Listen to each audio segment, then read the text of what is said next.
Welcome back to another episode of the What We're Watching podcast. I'm Megan. And I'm Jeni, and today we're talking about Bring It On. Another classic back-to-school movie, don't you think? It's so classic, but I have to be honest, I don't think I've ever seen it before. Wait, me too. Wait, really? Yes. I, in my head, was like, oh, this is a movie I've seen 1,000 times. I don't know why I thought that. Because when I watched it, as I was watching it, I was like, I don't think I have ever seen it. I don't think as I was watching, I was like, I've never seen this scene. I didn't even realize Kirsten Dunst was the lead. I don't think I've ever seen it. So I'm happy that you had the same experience. Literally exact same. I was like, yeah, everybody's seen Bring It On. And then I start watching it. I'm like, I don't remember any of this. And then I'm wondering, is it because I watched a different Bring It On?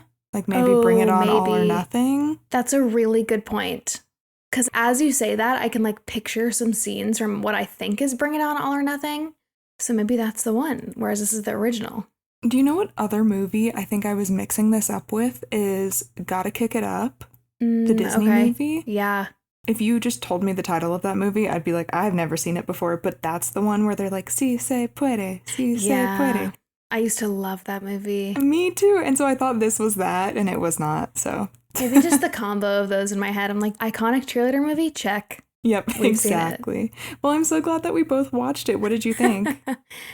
I had two separate thoughts. One thought is that it didn't age well at all, pretty much any of the dialogue. My second thought, though, was I did high school competitive cheerleading, and it was very cool to see a movie that actually accurately represented high school competition cheerleading, because I don't think I've ever seen that. I feel like we get a lot of fluffy high school movies and then maybe some intense, more gymnastics movies. So I thought that was cool. So I was interested the whole time. Okay, I was going to ask you if it was similar to competitive cheerleading at all and if they got anything right, because there were some things I was like, I don't know if this is right or not. I'm going to ask Megan. I think a lot of it was right. The competitions looked exactly like my competitions. Exactly. So it was cool. That is cool. What did you think?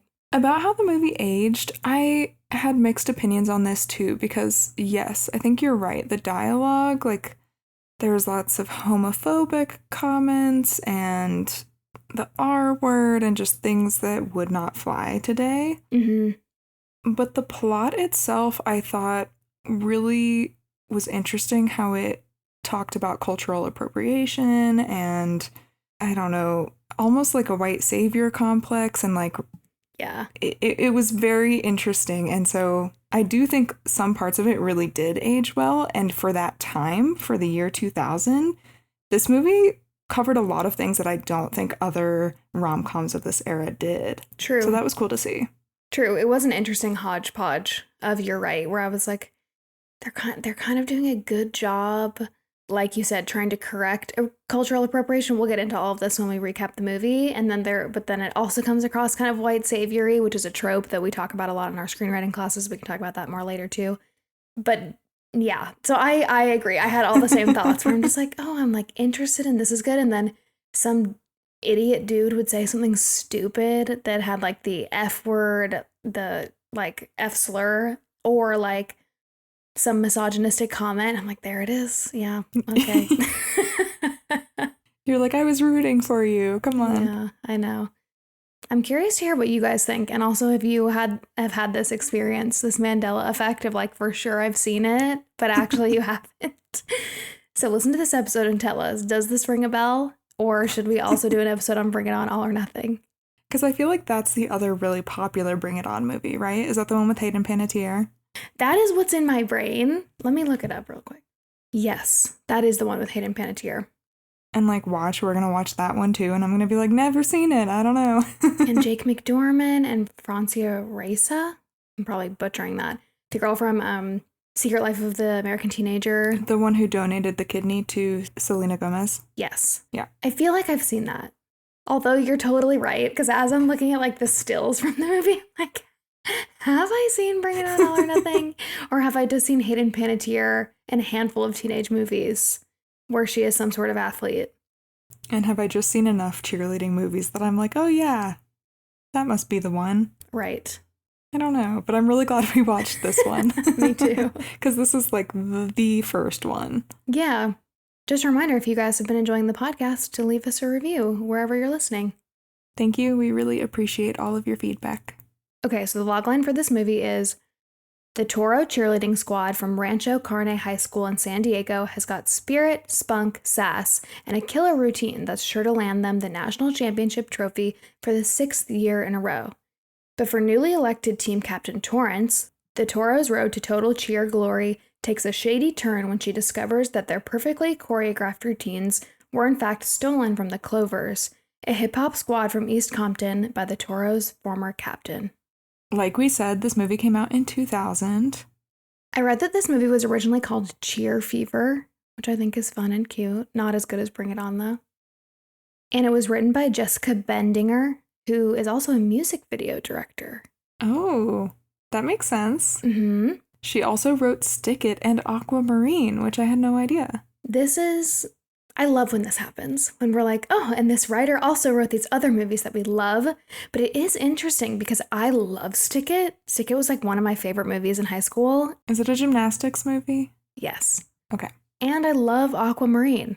And those movies, I haven't seen Stick It in a long time, so I guess I can't speak for that. But Aquamarine, I felt like aged really well. And maybe that's just because it was on Disney Channel, so it was probably a little less risque for the time. You know, there was like less opportunity for it to age poorly. Mm-hmm. But that was interesting to me, given how many bad jokes there were Yeah. in this one. No, I completely agree. Aquamarine definitely skewed younger, so maybe that's why it was safe. And I think she had a co-writer on that one. Okay. But I don't think she had a co-writer on this one. And this one was earlier. Mm-hmm. She pitched the idea as Clueless meets Strictly Ballroom, set at the National High School Cheerleading Championships. And she was obsessed with cheerleading competitions on ESPN, and the idea combined her love for hip-hop music and cheerleading. I did read that she had a hard time selling this idea. She said, quote, I went to 28 or more places and meetings. I had about 27 pitches because sometimes I'd go to a studio and they'd love it and they'd take it to their boss. And they go, we love it. And then it would get a pass at the third time. So it seems like she just kept getting shot down by the leadership of different studios, I guess. That's so frustrating. Mm-hmm. I feel like we heard this about Clueless too, didn't we? Didn't they have to shop it around a lot? Maybe. Interesting. Hmm. Should we talk about the cast?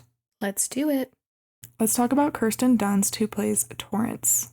You guys know her very well. She's very famous. She was in all of the Tobey Maguire Spider-Man movies as MJ. She's also in Hidden Figures, Season 2 of Fargo, Eternal Sunshine of the Spotless Mind, The Virgin Suicides, Interview with the Vampire Chronicles, and so much more. And this I didn't realize, actually. She was a child actor and was even nominated for a Golden Globe when she was 12. Oh my gosh, I didn't know that either. Yeah. That kind of reminds me of like a Haley Steinfeld or a Kristen Stewart type of thing, like a younger actor that was like taken seriously as a young actress and won awards. Yeah, like when they don't go the Disney path, maybe. Right. Dakota Fanning, good example. Totally. She is married to Jesse Plemons, who you might not know his name, but you will know him. He's in so many movies. If you just Google his name, you will know exactly who it is. And they met on the set of Fargo when they were both in season 2 together and got married in 2022, but they've been together for a long time, and they actually had 2 kids in 2018 and 2021 before they got married. Cool. Yeah. That's cool. The actress Marley Shelton, who I actually didn't know, was originally cast in this lead role, but ultimately she backed out or just declined because she wanted to star in Sugar and Spice, which is another cheerleading movie that was coming out at the same time, and they conflicted. And we will talk about this again with another one of the cast members, but I thought that was interesting. That is interesting. Yeah, I'm looking her up, and she actually kind of looks like Kirsten Dunst, and she was in The Sandlot, Sugar and Spice, like you said, Scream. Okay. She was also in Uptown Girls. Okay. Wait, we might have talked about her in Uptown Girls. Oh, she's the friend. That's right. Oh, that's right. Oh my gosh. Okay, guys, if you listen to the Uptown Girls episode or if you've watched that recently, Marley Shelton, who was gonna play this character, plays Brittany Murphy's best friend in Uptown Girls. If you need a face for Marley Shelton. It all makes sense to me now. Yep. I was just thinking this must be one of those kick me moments for an actor where you pick the wrong cheerleader movie. Because I'm sure nobody thought this was going to blow up and become as iconic or like such a franchise, and yet it did. So that must be a bummer for her. That's like the guy who originally was cast as Chandler in Friends, and then he, I think, decided to go with a different sitcom that was very similar to Friends. And ooh, was that a bad choice? Rip. But how would you know? How would you know? Apparently, though, they really wanted Kirsten Dunst, and they offered her the role several times before she agreed to it. And I read that she ended up taking it because she did a darker indie movie before this and was like, I need something just like light and fun. And she got the script and said yes. Oh my gosh, that's so cute. And she was perfect in this role. She said this about the role: "When I was 16 and did Bring It On, I was that girl. It was like me being in high school as myself. It wasn't a stretch at all. I was a cheerleader. My best friend was a cheerleader. I wasn't in competitions, but I watched them on TV." Oh, Isn't that cute? that is cute. Next, we have Eliza Dushku. She plays Missy. She's from Buffy the Vampire Slayer and the Buffy the Vampire Slayer spin-off Angel, and she's also in Dollhouse. You guys probably know her. The film's producers were apparently fans of Buffy, and they were already familiar with Eliza's work. And guys, if you watch Buffy, please help me bully Megan into watching it. I was just going to say, do you love her because of Buffy? I love her because of Buffy, yes. Who is she in Buffy? I assume she's a main character. She's a main character for, like, part of the show. She plays a girl named Faith, and her character is almost exactly the same as her character in this movie. Very cool. And I didn't know this, but she was raised Mormon, which I thought was interesting. I love hearing about the Mormon celebs. You know, this is my, like, special interest. Who's the other one? We just talked about her. Katherine Heigl. Mm-hmm. There are many, though. Although I did also read, granted, I think I got this fact off Wikipedia, so, you know, take it with a grain of salt. Her parents were apparently divorced before she was born. Oh. So, interesting family dynamic, I'm sure. Yeah, with the Mormonism, I think. Mm-hmm. Interesting. I did read that her parents were a school teacher and a professor. You know, I love when people's parents are normal humans. Yes, love that. And she was also a child actor, just like Kirsten. She started at age 10, and the second movie that she was cast in was starring opposite Robert De Niro and Leonardo DiCaprio in This Boy's Life. Isn't that crazy? I didn't know that. I know. And this I thought was cool. It kind of talks about her getting onto Buffy. But she was planning to go to school at Suffolk University, which is where her mom taught. But her agent asked her to submit a self-tape for a show starring Sarah Michelle Gellar, his other client, and she ended up getting it. Oh my gosh. So sort of this like last minute, her agent was just like, oh, I have somebody else that's on this show. You should try. Wow. I know. And she had to get emancipated from her parents due to the long filming hours of Buffy. Oh, was she under 18 then? I guess so. I had no idea. Wait, that's interesting because her character is very sexualized, but she sexualizes herself, I should say. I have to say something about Buffy. That is a show that has aged, like, pretty well. Okay. There's some things, but it actually impresses me, the topics that they cover. Maybe we should do an episode for Halloween. You guys should let us know. Yeah, let us know if you want that. If I'm the only nerd who watches it, though, then no, we You're won't. not. It's okay. It's such a famous show. I feel like a lot of people listening probably watch. Although your point about her character being more sexual makes this next point make sense. She was saying that she got a lot of fan mail from death row inmates. That was like gross fan mail. Oh, no. I know, because they played the show in prisons. Huh. I have a lot to unpack there, but... I know. That doesn't even relate to Bring It On. I just thought it was crazy. That makes me so sad, and that's like one thing about being famous that I just will never envy. They get this attention that is just like so unwanted and gross. I hate that. Yeah, a lot of objectification in Hollywood. Should we talk about Gabrielle Union, who plays Isis? Absolutely. She was in 10 Things I Hate About You, Saved by the Bell, City of Angels, and I do believe we talked about her a little bit in our 10 Things I Hate About You episode. Apparently, she was an all-star athlete growing up, and she played lots of different sports, and even went to University of Nebraska to play soccer. I know, like a whole different career before acting. Wait, I could see her being an athlete, though. She kind of reminds me of Hayden Panettiere in that way, because in our Ice Princess episode, we talked about how Hayden was really athletic and kind of did her own stunts. And I don't know if Gabrielle did her own stunts, but I just feel like she gives off the vibe that she would. I can see that totally. I just had to look this up on my own. forgive my voice, I have a cold, but actually all of the cast did their own stunts. I can't believe that we missed this. But Nicole Bilderback, who played Whitney, told Bustle, not only did we have to learn the dance routine and the cheers, but we also did all our own stunts. So we had to learn the pyramids, we had to build up strength for that, we had to learn all the tosses. We learned all that stuff. So it was 8 hours a day and we'd get a lunch break. It was tough. It was a lot of work. And I think there are certain camera angles where you can tell they're doing their own stunts. So yeah, I just felt like I had to add that in. So like I said, she went to the University of Nebraska to play soccer, but ultimately she ended up transferring to UCLA. And then her plan was to graduate and go to law school. But then her senior year, she interned with a modeling agency, I think just to like make some money. And while she was there, she caught the attention of a lot of people at the modeling agency. So at the end of her internship, which was her senior year of college, they asked her to become one of their clients. And so she started doing modeling work as a way to pay off student loans. And then that like got her into acting. Wow. I know. And her first show, I'm pretty sure this was the first acting thing she booked, was Saved by the Bell. Wow. Isn't that cool. crazy? Yeah, that is crazy. Good for her. I know. And a lot of you guys probably know this about her, but she was married to Chris Howard, who was a football player. And now she's married to Dwayne Wade, a very famous basketball player. And they got married in 2014, and they have a daughter. And Gabrielle is also the stepmom for Dwayne's 3 kids from his previous relationship. Nice. Now, back to Sugar and Spice, the other competing cheerleading movie of the time. Gabrielle said, "The cheerleading movie I wanted was about bank robbing." She's referring to Sugar and Spice.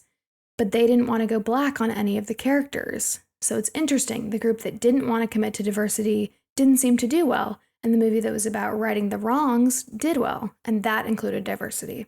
Wow. So I thought that was a great quote. And also, I love that it's like, yeah, of course the movie with diversity that talked about real issues actually did well. Totally. And then we have Jesse Bradford, who plays Cliff, Missy's brother. He's from King of the Hill, Romeo and Juliet, The West Wing, and a few other things, but I feel like most of his notable projects were as like a kid or a teen in the 90s and then in the early 2000s, but he's probably the most well-known for Bring It On. This is probably the main thing you guys would recognize him from. Since then, he's still worked as an actor, but he's done a lot of one-off TV episodes where he'll be a guest star.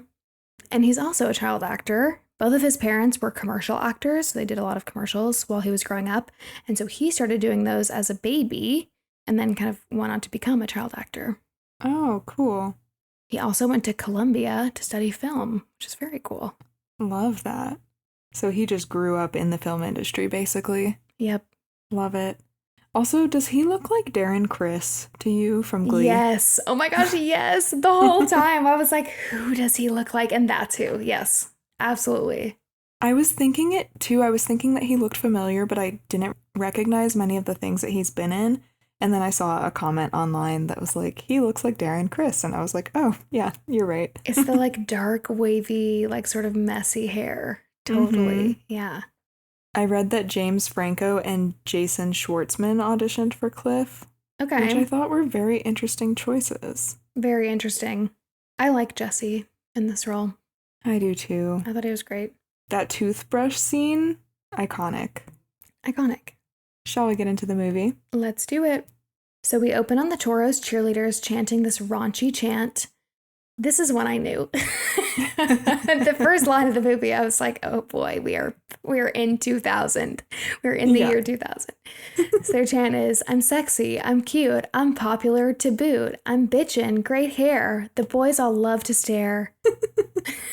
And the cheer captain, Big Red, names Torrance, that's Kirsten Dunst, as the new head cheerleader. And then as Torrance chants, "Go Toros," she suddenly has no clothes on. And this is like at a big pep rally, so it's in front of the whole school. And everyone in crowd is making fun of her. And we see Torrance cover herself up with pom-poms and screams. And then we cut to her screaming in bed, waking up from this nightmare. And she says, "Holy shit." And then the opening credits play. Wow, what a scene. A very dramatic opening. I liked it. It was very attention-grabbing, but crazy. Yeah, I liked it. Apparently, Bettinger fought for this scene to be in the movie because they wanted to cut it originally. And she said, I was like, if you cut this cheer, then it's just a dumb movie. Who cares? She said, "You need to let everybody know your tongue is in your cheek. There needs to be self-awareness." And I completely agree with her. I do think this movie was very self-aware and how it was like, yeah, we know we're campy. And that's the point. Yeah, it's meant to be over the top and sort of poke fun at cheerleaders in high school, you know, the whole thing. Also, I think this will be a good just like way in for you guys to envision the setting. Okay, come with me here. There was once a time where high school girls would do car washes as like a school fundraiser where they would like wear white t-shirts, and then all of the dads and grandpas and gross men and just people in the town would bring their cars, and this would be like their team sport fundraiser. That is the reality that this movie happens in, because that happens later in the movie, and Brian and I had to pause it, and he was just like, can you believe that this used to be like a very common thing, like a very common fundraiser that would happen for high school sports all the time, where high school girls, aka children, were like running this fundraiser to like be sexy. So like it doesn't surprise me that the opening scene of this is high school cheerleaders being like, I'm sexy, I'm cute, because you know that was the era that we're in. What I would give to be a fly on the wall in 2000 watching this movie, and maybe some of you did watch this movie when it came out, and I just would love to know at the time if a lot of these tropes and things were like new and revolutionary, because now at this point we've seen them on TV so many times it doesn't even feel real because society is not like that anymore. And I'm just really curious. Yeah. So then we see Torrance's boyfriend Aaron pick her up for school, and her parents are outside, and they obviously don't like him and they don't approve of this relationship. But then when Torrance tries to kiss Aaron in the car, he says, "Come on, I can't mac on you in front of your parentals." And then the car just like screeches off. And Torrance's mom says to her dad, "Remember, he's leaving for college." And we find out that Aaron is going to Cal State Dominguez Hills, and says when Torrance joins him there next year, it'll be just like high school, only with dorm rooms. I feel like she's not excited by this. No, she's not. She's not really interested. And it's like, you can tell that neither of them are even really sad that he's going to college. They're both just kind of like, cool, bye. At school, the other cheerleaders flirt with Aaron and ask him to stay for their cheer practice, but he says he's got to go to his college orientation.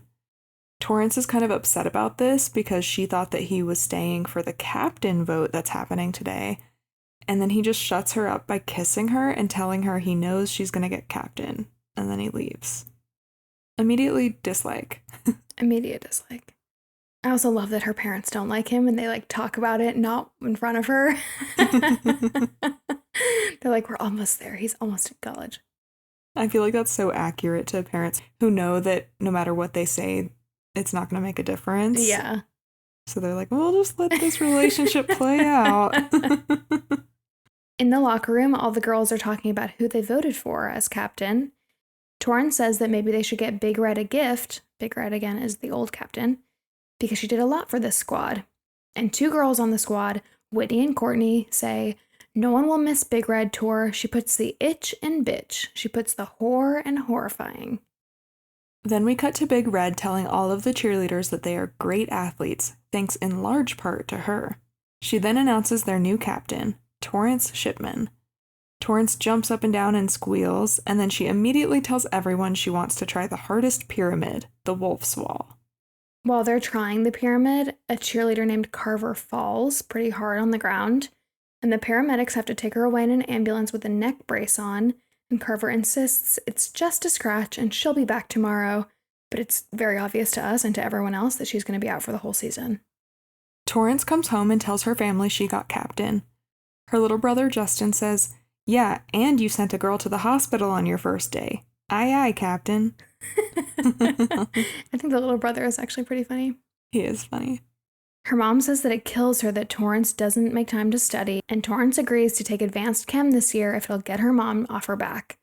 She says to her mom, "You know, mothers have killed to get their daughters on squads." And her mom says, "That mother didn't kill anyone. She hired a hitman." There's a new kid in class the next day, Cliff Pantone, played by Jesse Bradford. He has headphones around his neck and wears band tees and I think Converse. Two football players fake sneeze "loser" at him. And Cliff tells them that no one does the loser sneeze anymore and it's officially dead, but they do it again anyway. Torrance says, I don't think they got the memo about the loser sneeze. They introduce themselves and have a little flirty back and forth, and she asks if Cliff's The Clash t-shirt is his band, which made me laugh. I love Cliff. I think he's actually great. Me too. After class, the football players who were making fun of Cliff start making fun of the male cheerleaders, Les and Jan. They call them a slur. This is repeated throughout the movie. Les tells Jan to let it go because the football players have never even won a single game. And Torrance comes up to Les to ask if he'll be her partner in advanced chemistry, and Les tells her to relax about chemistry because it's only the second day of school. Then he says, you know, everyone's saying your ambition broke Carver's leg. And Torrance says, when really, it was the angle at which she slammed into the ground. Then we find out that Carver's going to be homeschooled for the next 3 months, and Torrance says replacing her is going to be a nightmare. So Torrance holds cheer auditions, and everybody is terrible. This reminds me of every audition montage from every single movie ever.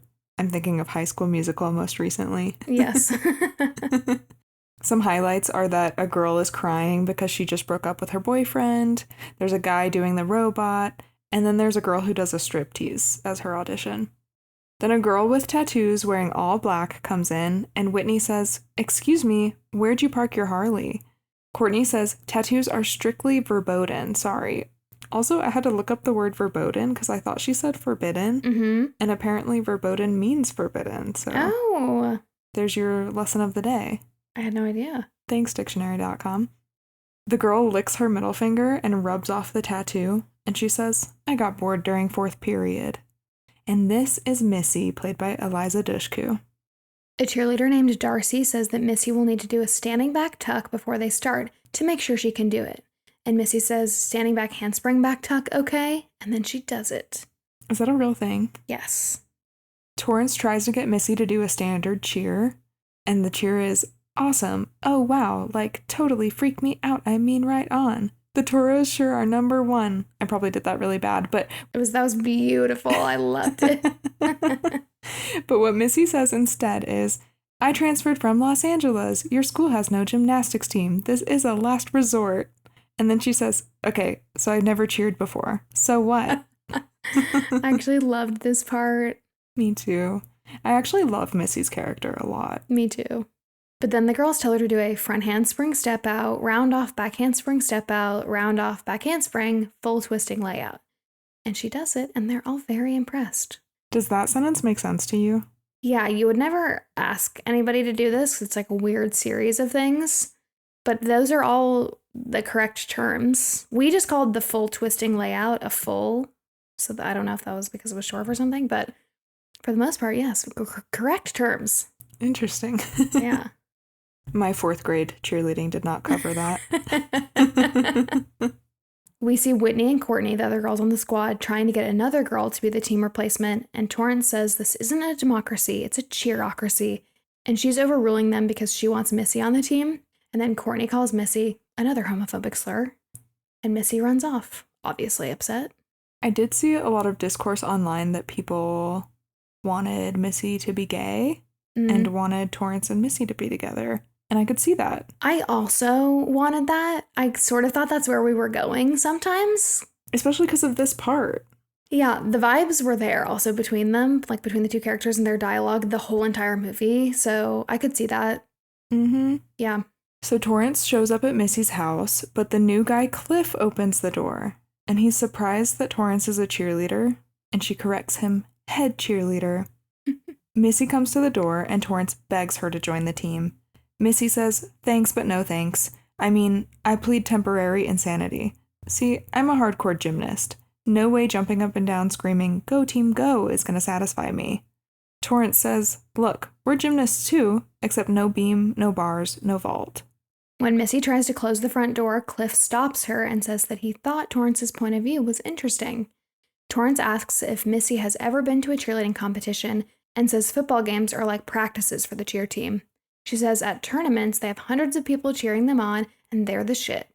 She says, I'm offering you a chance to be a part of that. Cliff says Missy's not the cheering type, which makes Missy say, I'm in.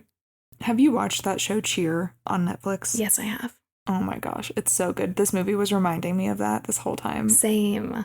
Like competitive cheerleading, you're right, you don't see it on TV a lot. So when I do see it, I get excited because it's way more interesting than football cheerleading, in my opinion. No, agreed, yeah. So Missy watches practice the next day where the girls cheer, "Brr, it's cold in here." Which, did you ever do that as a cheer? Yes. That was my 4th grade cheer. Yeah, I think we did this like on our swim team too. Yeah, this was Did like it very common. come from this movie? I don't know. I had that thought because we're going to get to this in a minute. When she finds out that this cheer is stolen or that a lot of the cheers are stolen, it's like this big thing. When I was a cheerleader, all of the cheers were the same. Like, you would go to a game and you would see the other team cheering, and the cheers would be the exact same. And we did this cheer. But then that also did make me think, did it come from this movie? I don't know. I was wondering the same thing. Yeah, I don't know. I feel like it had to have, because I feel like they would have had to make something up here in order for it to feel stolen. Right. Missy's eyes get big as she's watching the team perform "Brr, It's Cold in Here," and she storms out. Torrance follows her to her car and yells that she went out on a limb for Missy, and Missy just bailed. Missy says she's not about stealing and says they ripped off the cheers. Torrance says that all of their cheers are original and tells her to get out of the car because she's going to beat her ass, which felt so out of character to me. I know. And Missy tells her to get in the car. They drive to LA to see the East Compton Clovers cheer squad, who are cheering to "Brr, It's Cold in Here." And this squad is led by Isis, Gabrielle Union. And after their practice, Isis and some of the Clovers girls confront Torrance and Missy, and Isis tells them that Big Red videotaped their practices, and they've seen the Toros performing their routines on ESPN. And she says this about the "Brr, It's Cold in Here" chant, which I thought was very funny and also true. Isis says, "I know you don't think a white girl made that shit up." Amazing. Yes. I said, fair point. Yes. The film's choreographer, Ann Fletcher, hired another choreographer named Hi Hat, who she assigned to choreograph the routines performed by the Clovers, which I thought was a good call. Mm-hmm. And the director, Peyton Reed, said, "When Hi Hat choreographed "Brr, It's Cold in Here" for the Clovers, Anne had a great time choreographing the really stiff white girl version for the Toros." That is funny. In the car on the way home, Torrance says her entire cheerleading career has been a lie. Missy says to look on the bright side, it's only cheerleading, and Torrance says, "I am only cheerleading." Torrance says she thinks she's cursed. We learn that at cheer camp over the summer, she had to do a dare when she dropped the spirit stick, which is never supposed to touch the ground. And when she drops it, the girls are scared to grab the spirit stick until another girl says, "The spirit stick doesn't lose anything. The person who drops it, however, goes to Hades." And her voice turns all scary in that scene. She's like, "Goes to Hades." It was so weird. Then Torrance tells the whole squad about the stolen routine the next day, and everyone swears they didn't know. Torrance says that they can't go to regionals with a stolen routine. The girls say not to punish the squad for Big Red's mistake. They decide they'd rather win than learn a whole new routine last minute, and Torrance ends up kind of going along with them. She tries to call Aaron while her brother plays video games, and we hear the dial-up tone, like on the computer, you know? Mm-hmm. I hadn't heard that in a while. And she's been trying to call Aaron over and over, and he's just not been answering. Les, Jan, and Torrance pick up Missy for the football game, and she's in her cheerleading uniform for the first time.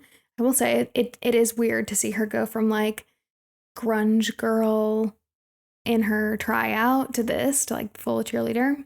Mm-hmm. But there's this very cute scene of all of them cheering for her and hyping her up, and they talk about how the football team sucks and everyone is just there for the cheerleaders. Jan says she'll be fighting off major ooglers while they'll be defending their sexuality. And Missy says, "What is your sexuality?" And Les says, "Well, Jan's straight while I'm controversial." Missy has a hard time at first cheering for the Toros, but she ends up feeding off of the crowd's energy and getting into it. The other team's cheerleaders taunt the Toros and show them their butts. Okay, what do you call the cheerleading underwear? Because we used to call it bloomers. Yeah, that's what we called it. Okay. In this movie, they call them their spanky pants. Then I looked online and they are called spankies in some places. So anyway, interchangeable underwear / spankies / bloomers. I wonder if bloomers is a Southern thing. It must be. That's what I was thinking. That's what it feels like. And it sounds like such a like formal Yes, like a 1800s more thing. appropriate way to say spankies. My bloomers. Yeah. So the other team's cheerleaders pull up their skirts and their bloomers spell out, "You suck." And the Toros chant back, "That's all right. That's okay. You're gonna pump our gas one day." I definitely said that. Really? Yes. I don't think that was an official cheer, but that was definitely something that we said. I don't know when. You guys must I have don't know taken in it from what this setting. movie. Must be. Wow. While cheering, Torrance meets eyes with Cliff, who's reading a book in the stands, and the other girls say, "You're having cheer sex with him." And then Isis and the Clovers show up at the game and start doing the exact same cheer as the Toros while they're doing it, just from the stands. And they end it with, "Tried to steal our bit, but you look like shit. We're the ones who are down with it." And when they leave, Torrance says, "Whoever is here for a new routine, raise your hand." And except for Courtney and Whitney, all the cheerleaders and everyone in the stands raise their hands. So it's decided. Torrance stays over at Missy's house that night and walks in on Cliff playing electric guitar in his underwear. And it's really funny and cute and a very long scene for some reason. And Missy catches her watching him, and Torrance pretends that she couldn't find the bathroom to brush her teeth. Then while Torrance brushes her teeth, Cliff joins her and brushes his too. And this is the iconic scene that I was talking about earlier. It's very long and very quiet, and it's just the two of them brushing their teeth and sneaking looks at each other.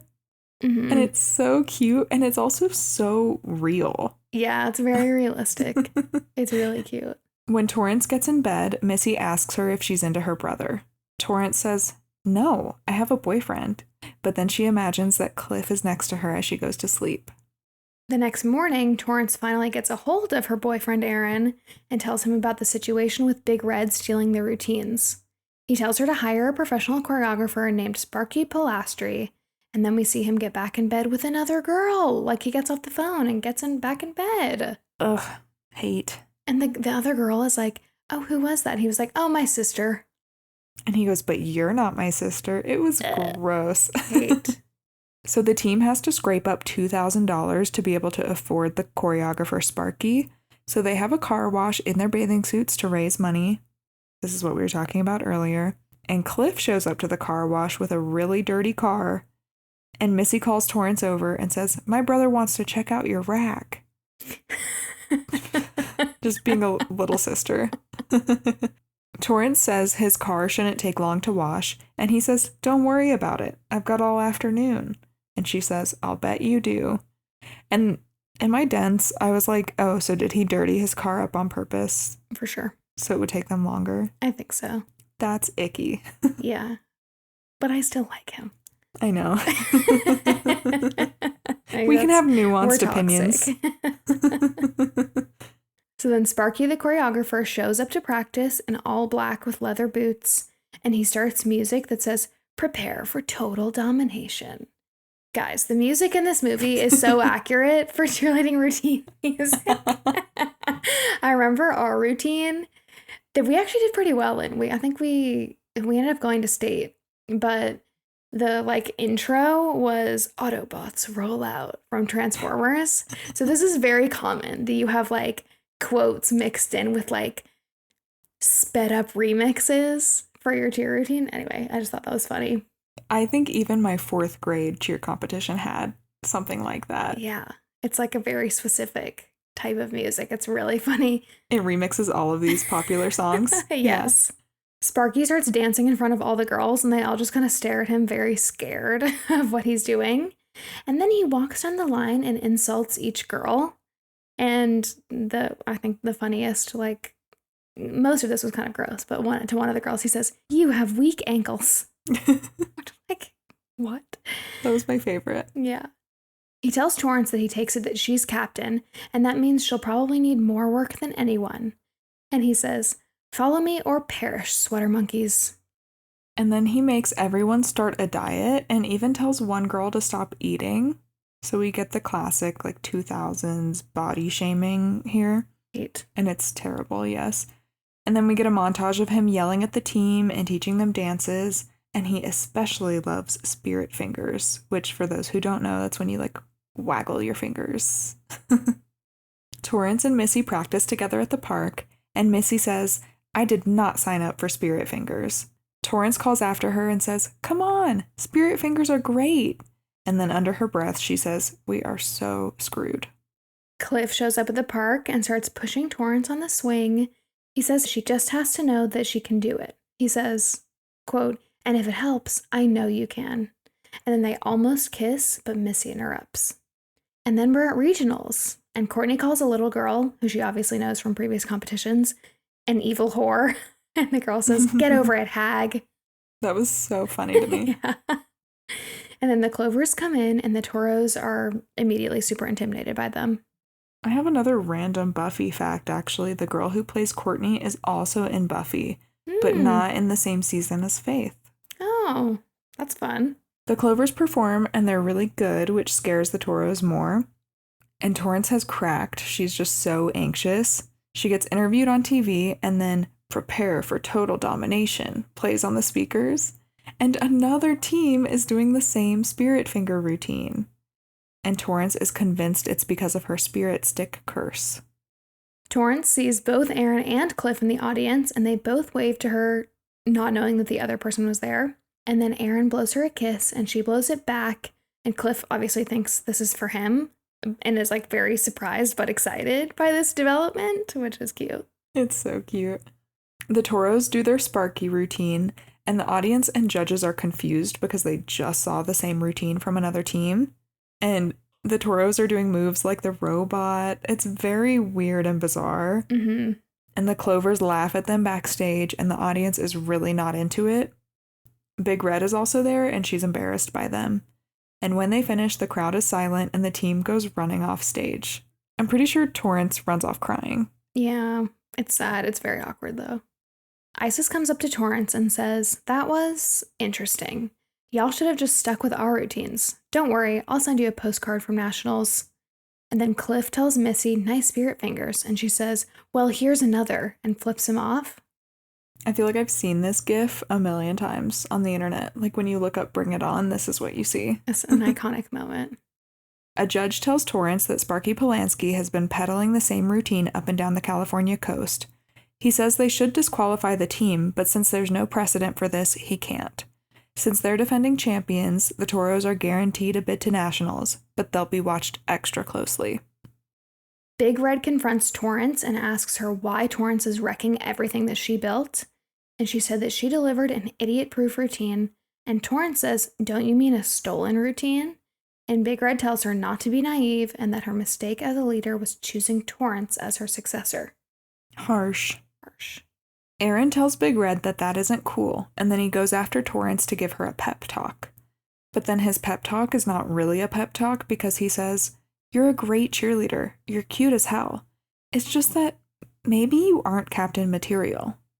He tells her that maybe she should let Courtney and Whitney take over since they're just like Big Red. Then Aaron drives her home and she gets annoyed when he tries to make out with her. And we can tell that she's just like, she's so over this relationship. She's so done with Aaron. And when she walks up to her front door, Cliff is waiting on her porch with flowers. Ugh. And then he says, "Friend of yours?" And she has to tell him that Aaron is her boyfriend. Ugh.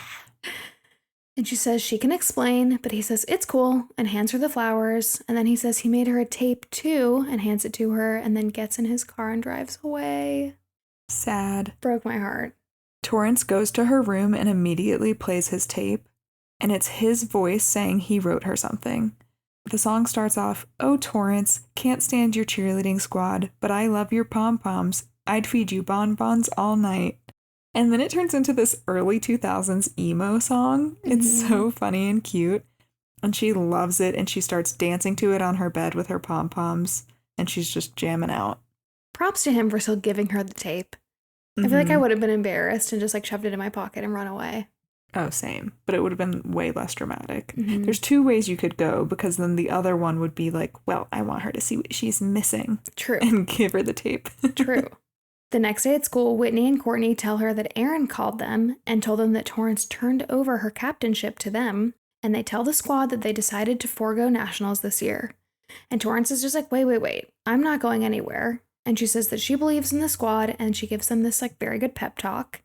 And she says that they have 3 weeks to come up with something fresh and original, And this just breathes new life into the whole team, and everyone is very inspired, and even Whitney and Courtney reluctantly agree to help come up with a new routine. Then we see a montage of everyone practicing really hard. Jan helps Missy stretch, and the football boys who've been making fun of the male cheerleaders this whole movie say, maybe we should join the squad. And the team draws inspiration from all types of dance and martial arts, so we see them doing other dance as well. Then Torrance shows up at Erin's dorm unannounced, and he tells her it's a bad time and he's busy with a school project. You guys can imagine this. She gets like the cracked door treatment where he just like sticks his head out so you know that someone's in there. And she says, I guess that's it. You were too busy to believe in me, but you weren't too busy to sell me out to Courtney and Whitney, were you? Well, I hope you're not too busy to hear this. Kiss my ass, Erin. It's over. And then she pushes his door open and sees this girl getting dressed in his room behind him. And she says, you're a great cheerleader, Erin. It's just that maybe you're not exactly boyfriend material, which is a reference to his quote saying that she's not captain material. And then I'm pretty sure the girl that's getting dressed is like, you're a cheerleader. And like storms out of the room too. Yeah. Yeah. The team works out in the gym, and Missy tells Torrance that the Clovers couldn't get funding for nationals in time and aren't going. Torrance says, what do you mean they're not going? And the other cheerleaders are like, wait, isn't this good news that they're not going because they're our biggest competition? And she says it's not good news because she defines being the best as competing against the best out there and beating them. Then Torrance gets all white saviory and convinces her dad to get his company to donate the money to the East Compton Clovers. Like the intention was good. Like her being like, wait, that's stupid. They can't go just because they can't afford to go. That's not fair. They're the best, so they should be able to be there. Heart is in the right place. But then being like, I'll fix this with my daddy's money. But I like how they handle it. We'll get to that. Yep. Also, just to go back to her dumping Erin, Brian and I constantly quote Max and 11 from Stranger Things, where Max tells 11 to dump Mike, and Max is just like, dump his ass. And then when 11 breaks up with him, she's like, I dump your ass. So we say I dump your ass all the time. And when this happened, I was like, she did that. She did. She I dumped his your ass. Yes. Yeah, it was perfect. Yeah. That's so funny. That's such a great part to quote. I also think you've quoted that in an episode of ours before, because this is coming back to me. Probably. So then we see the Clovers writing to a talk show host to try to get funding and like explain their case.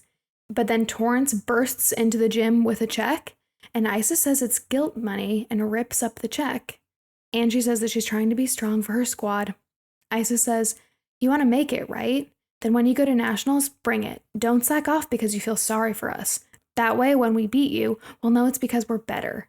And Torrance says, I'll bring it. Don't worry. At school, Torrance comes up to Cliff and tells him she loved his tape. He says great, sarcastically, and she tells him that she broke up with Erin. He says, congratulations. And as he's walking away, she says, he didn't believe in me. You did. And he's still kind of giving her the cold shoulder, so he's like, whatever, and he keeps walking. And then she screams, you believed in me! And everyone in the hall just looks at her, and it's so cringe but so funny, and I loved it. I know, I thought for a second that this was going to be a big moment in front of everyone, where she was going to have a whole speech and he was going to turn around. Nope. It could have been, though. I could see it going there. But also good for Cliff. Just being like, no, go away. You didn't tell me that you had a boyfriend. You let me like you. And you acted like you liked me. True. Honestly, terrible of her not to tell him right off the bat. Also weird that Missy didn't tell him. True. Anyway, back at their house, Cliff mocks Missy for practicing cheerleading in the living room. And she says, that's right. I'm a cheerleader and you're a dumbass. Torrance likes you. And then she convinces him to talk to her again and tell her how he feels. Then we see the talk show that they sent the letter to. And the host, Pauletta, reads, Dear Pauletta, where we come from, cheer is not a word that you hear very often, but that's what we are, the cheerleaders of East Compton High School. They should really call us inspiration leaders, because that's what we do. We inspire the people from our neighborhoods to believe that our team can win. That's why we're asking you to fulfill our wish, to send us to the national cheerleading competition for the first time. And Pauletta grants them their wish, and the Clovers thank her on live TV. And I just think it's really nice that, like, in the movie, they were able to come up with their own funding and write this, like, beautiful letter that moved her and got on the show, you know? Mm-hmm, totally. So now the Toros are in Daytona, Florida for nationals, and Torrance comes up to Isis and tells her to watch going out of bounds because the judges deduct like crazy for that. She's like trying to give her tips, and Isis asks if she's going for sainthood or something. And then Torrance says, "You don't want to blow it on something tiny." And Isis says she and her squad made it to nationals without any of Torrance's help, and she thinks they can handle it. But then she snaps at her team anyway to stay in bounds during the routine. And then she says, "Happy?" to Torrance, and then gives her a tip that one of the Toros girls is a half second early on all her moves. They smile, and then Isis reminds her to bring it. So this is like a nice little, like, captain to captain, like, bantery. Don't forget this. Well, you should not forget this, you know? Mm-hmm. And then the squad asks Isis what that was all about, and Isis says, "We just understand each other, that's all." There's a montage of all the squads performing, and the Toros and Clovers make it through to finals the next day. And so the next day, everyone is prepping for finals, and everybody is nervous, as you can imagine. And Les tells a guy on another team that the last lift he did was amazing, and he introduces himself. And I really thought this would come back. Maybe there was a deleted scene or something, but I thought there would be like a moment later, and there wasn't. Sad. It was cute. It was cute. And then it's the Clovers' time to go. And they're amazing, obviously, and the crowd loves them. And backstage, Missy points out to Torrance that Cliff is in the crowd because he traveled to Daytona to watch. And then they wave at each other. It's very cute. And then the Toros are up, and their song is a remix of Cliff's original song that he made for Torrance. And their new routine turns out great, and the crowd loves them too. I have one question about all of this. Mm-hmm. So this whole movie started off with the "Brr, it's cold in here" being the stolen routine. Mm-hmm. And then we find out that they've stolen many, many routines. But this kind of cheer competition is not like a chanty, cheery routine.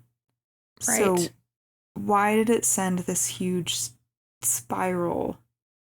Do you know what I'm saying? Of like, oh no, we can't do this at regionals because it's stolen. How did they know it was stolen?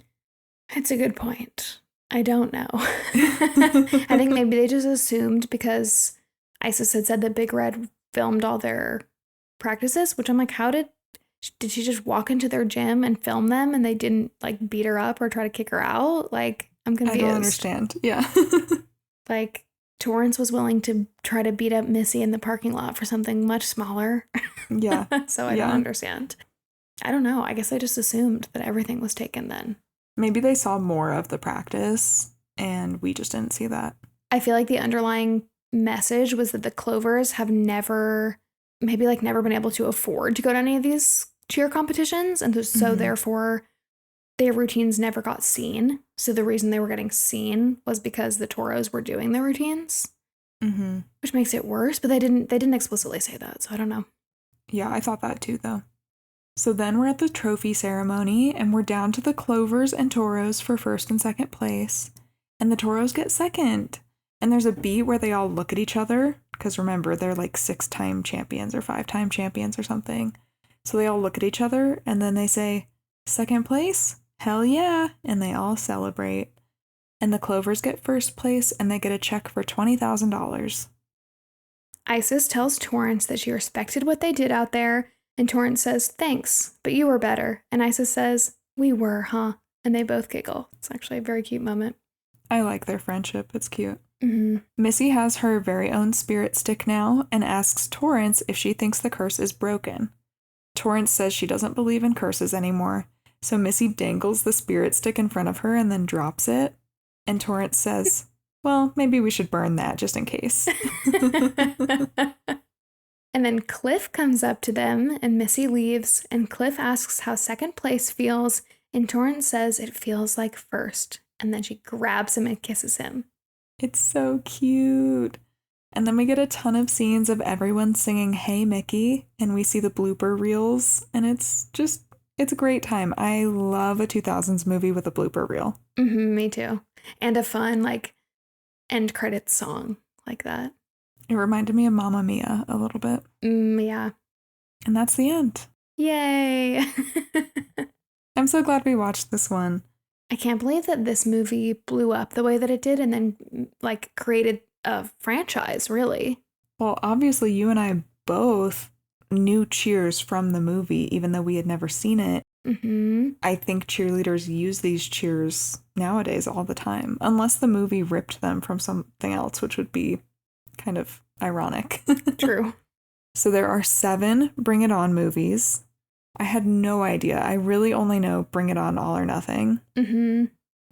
The most recent Bring It On movie was in 2022, and it's a slasher comedy. Nope. It's like a Halloween movie. Nope. None of that. Thank you. Which just seems so random to me, but that's that. So you guys will have to let us know if you have any favorite Bring It On movies that we should watch. It was also loosely adapted into a musical by Lin-Manuel Miranda. I need to do a deep dive on that now. I know. I think he got an award for it. Really? I think so. This like rings a bell deep, deep in my brain from when I was obsessed with Hamilton, and I listened to the podcast The Hamilcast, which is hosted by Jillian Pensavalle, who is also the host of True Crime Obsessed, if you're a true crime listener. Anyway, that podcast is really great, and they've had Lin-Manuel Miranda on a couple of times, and I feel like in that they must have talked about it, because they talked about his full journey from like being a like substitute teacher to where he is now. So they must have talked about that, but I feel like I need to do a deep dive because I love him. And I bet the musical is really fun because this movie is really fun. I'm sure it is, yeah. I would love to see it. Well, thank you guys so much for listening. Bye.